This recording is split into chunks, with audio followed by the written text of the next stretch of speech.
नाज़रीन, आज एक ऐसा मामला सामने आया है जिसने कई सवालात खड़े कर दिए हैं। यहाँ ये सवाल भी उठ रहा है कि उसे पुलिस कार्रवाई कहा जाए या फिर पुलिस गर्दी, क्योंकि एक के बाद एक ऐसे वाकयात सामने आ रहे हैं जिनमें पुलिस एहलकारों पर खवातीन और आम शहरियों के साथ सख्त रवैये के इल्जामात लग रहे हैं।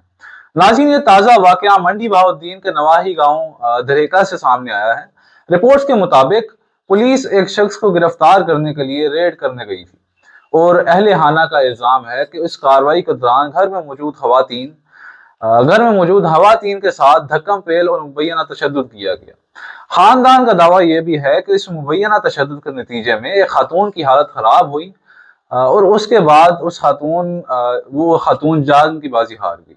वाकये के बाद अहले हाना और मकामी शहरियों ने शदीद एहतजाज किया, शदीद मुज़ाहमत की और मुतालबा किया कि इस मामले की शफाफ और गैर जांबदार तहकीकात की जाए। मुकामी इंतजामिया का कहना है कि वाकये की तहकीकात शुरू कर दी गई हैं और तमाम पहलुओं का जायजा लिया जा रहा है और हकाम के मुताबिक तहकीकात मेरिट और शफाफ बुनियादों पर की जाएंगी और अगर कोई अहलकार कसूरवार पाया गया तो उसके खिलाफ कानून के मुताबिक कार्रवाई होगी।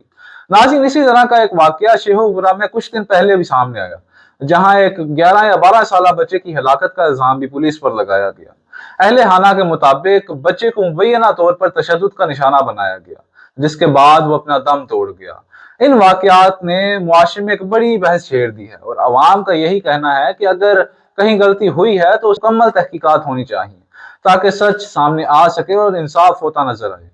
हमें यह भी याद रखना चाहिए कि कानून नाफिज करने वाले इदारे मुआशरे के तहफ़्फ़ुज़ के लिए होते हैं, ना कि उन्हें मारने के लिए, और अगर कहीं ज्यादती हो तो उसका अजाला भी उसी निज़ाम के अंदर होना चाहिए।